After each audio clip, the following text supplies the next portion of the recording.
et bienvenue dans votre émission Carrefour du Livre. C'est un afro-optimiste que nous recevons pour cette émission. Il croit fermement que l'Afrique peut s'en sortir et va s'en sortir. Il croit que l'on peut créer le changement social par la volonté qui est un véritable moteur de développement. Il est titulaire d'un master en communication, d'une maîtrise en langue et littérature anglaise. Nous avons la grande joie de recevoir Adjongui Danho, c'est lui notre invité. Bonjour Monsieur Danho. Merci d'avoir accepté notre invitation. Vous nous proposez votre roman. Ce roman, c'est votre tout premier roman, Prince de Kakopolis ou les larmes du destin. C'est une ville, une cité que vous créez, Kakopolis, dans l'imaginaire. Racontez-nous un peu, qu'est-ce qui se vit dans cette cité, Kakopolis? Ok, merci. Je ne dirais pas que j'ai créé une cité, une ville dans l'imaginaire. La Kakopolis, qui dans l'œuvre s'appelle aussi Duvni, n'est pas loin de nous rappeler notre beau pays, la Côte d'Ivoire. D'accord. Nous parlons de Kakopolis ici pour évoquer l'inversion des valeurs qui a lieu dans notre Afrique, dans nos pays africains, pour évoquer aussi la violence, le règne de la cacophonie, le manque de vision. Tout cela mis ensemble va donner lieu à un coup d'arrêt dans le développement de l'Afrique. Ouais. Ce qui est caractérisé par les crises que nous connaissons, les crises sociales, les crises politiques, les crises, je dirais aussi, idéologiques et morales. Et la Kakopolis, c'est une photographie de cette Afrique contemporaine, cette Afrique dans laquelle nous vivons, mais qui n'est pas seulement une marmite où bouillonnent les maux de la société, D'accord. mais aussi un grand soleil d'espoir. Très bien. Et ce livre est un livre de l'espoir.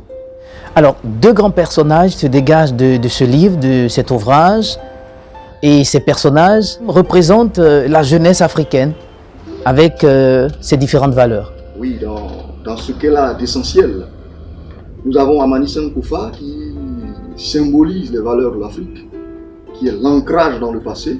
Sankofa pour évoquer cet oiseau mythique de la mythologie Akan. Cet oiseau-là qui avance, mais a le regard sans cesse tourné vers l'arrière. Très Comme bien. pour dire que nous faisons un pas, 2 pas, 10 pas, 1000 pas, mais n'oublions pas que nous avons des racines, que nous avons des valeurs, que nous avons un passé. Et ce sont ces ressorts-là sur lesquels nous devons nous appuyer pour nous propulser. Et Amani Sankofa a un protagoniste dans le livre, c'est Kofi Adigo, son meilleur ami, un autre prince de la Kakopolis. Ils ont des destins parallèles, mais Kofi Adigo, c'est l'homme de la ville, c'est l'homme moderne, c'est celui qui croit au progrès, à la technologie, et pour qui la réussite, c'est la capacité pour l'Afrique à compétir avec les autres nations dans le domaine de la technologie, de la science, des savoirs modernes. Adigo vient des mots Akan également, qui signifie le mâle dominant dans le troupeau de moutons. Donc c'est le bélier dominant. Le fonceur. Le fonceur qui ne recule que pour aller de l'avant. Donc ces deux personnages-là ne sont pas si opposés que ça. Parce que dans notre vision, et c'est ce que ces deux personnages vont montrer tout au long de ce parcours initiatique qu'est Prince de Kakopolis, ils vont montrer que pour aller de l'avant, il faut non seulement être ancré dans les valeurs du passé, mais il faut aussi croire en la science, croire en l'homme, croire en ses capacités d'innover et d'apporter des solutions meilleures. Amani Sankofa étudie la criminologie et Kofi Adigo étudie les arts. Malgré les talents, malgré les connaissances du papier, comme on le dit, ils vont avoir tous les problèmes du monde pour pouvoir insérer le monde de l'emploi. Et à la suite d'un échec, d'un énième échec à un concours pour Amani Sankofa, qui voulait forcément être un cadre de l'administration, Amani va se rendre compte qu'il est en train d'épuiser sa jeunesse à attendre un emploi hypothétique.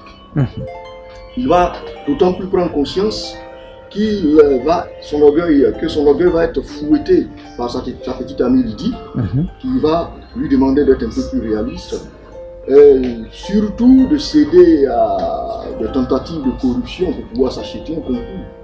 Comme on le voit un peu en Afrique. Voilà, comme c'est le cas. Blessé dans son orgueil, Amani va décider de repartir au village pour fuir le monde de la vie, pour fuir aussi le regard critique de Lydie qui le traite de bourrien. Et ce sera pour lui le début d'un parcours initiatique au cours duquel il va se redécouvrir. Kofi également aura un parcours similaire. Il sera titillé par Andrea Tiako, qui deviendra sa fiancée, qui va lui insuffler le réalisme. Cet artiste-là, qui était rêveur, qui pensait qu'il pouvait recréer le monde, va finalement accepter de devenir enseignant d'art pour donner un sens à sa vie. Voici comment ces deux jeunes gens-là vont montrer qu'avec la volonté, on peut changer le monde. Et c'est également le destin de l'Afrique. Vous estimez que l'Afrique a suffisamment de richesses sur lesquelles elle peut s'appuyer, s'adapter à la technologie pour avancer? Oui, mais malheureusement, l'Afrique ne croit pas en sa plus grande richesse. On parle du coltan, on parle de l'or, on parle du cacao, on parle du café, on parle du coton, mais on oublie l'essentiel, la culture africaine. Et dans la culture africaine, l'homme est le centre du développement. L'homme est le centre de tout développement. Et il est porteur de valeurs.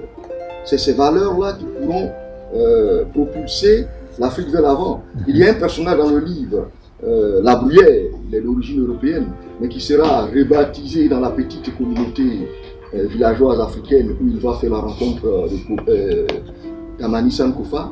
Il sera baptisé Kolongoli Kwaku, pour son goût légendaire du vin de palme. Et ce Kolongoli Kwaku, qui lui-même se fait appeler Bozambo, c'est un nom qui évoque sa nostalgie de sa vie passée, est un homme qui a prospéré, qui a connu la richesse, la gloire, et qui en un seul jour a perdu sa femme et sa fille. Il a perdu l'amour. Sa vie lui a échappé, malgré sa richesse. Et il va même perdre la raison. Il va retourner en Afrique. Et c'est la force du lien social, c'est la force de la communauté africaine qui va redonner de l'espoir à Kolongoli Kwaku, qui va se refaire une vie nouvelle, une fierté nouvelle, à partir de la chaleur humaine qu'il va trouver en Afrique, à partir des valeurs africaines. Cette simplicité qui caractérise la vie africaine, qui est une force, mais que l'on ignore. Mais aussi en se replongeant dans l'Afrique, il va comprendre qu'il y a un autre versant de la vie. La vie, ce n'est pas seulement la modernité. D'ailleurs, l'Afrique néglige plus sa culture, mais l'Occident ne se lasse pas de piller cette culture.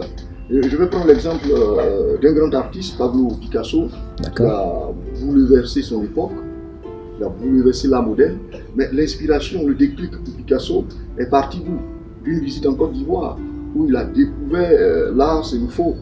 À partir de là, sa vision de l'art va être bouleversée, et il va être l'un des inspirateurs du cubisme qui s'inspire du masque sénoufo, des formes de ce masque-là.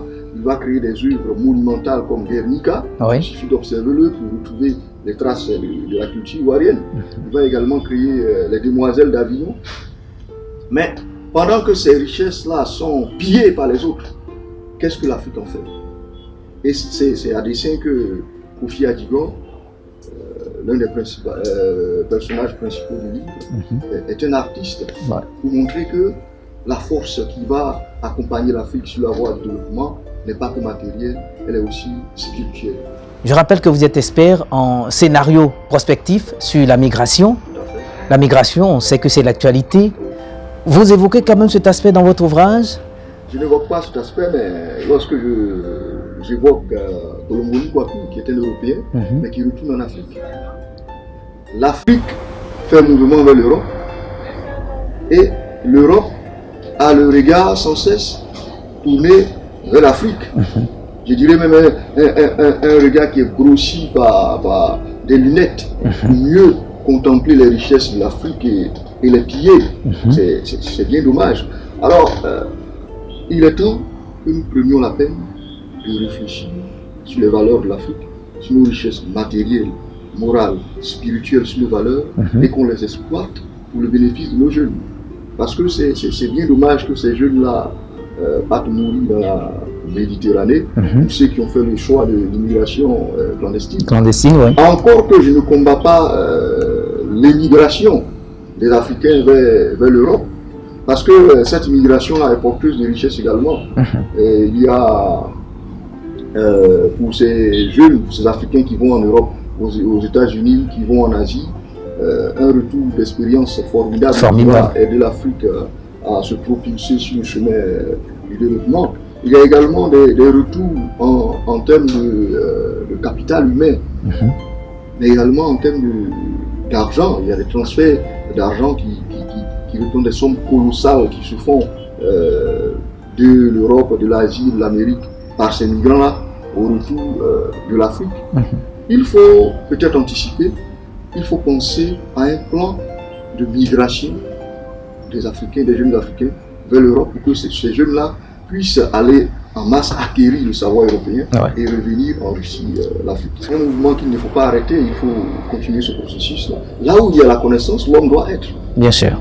C'est le poète anglais, ce poète anglais-là qui disait que là où l'homme n'est pas, la nature est stérile. William Blake qui s'appelle.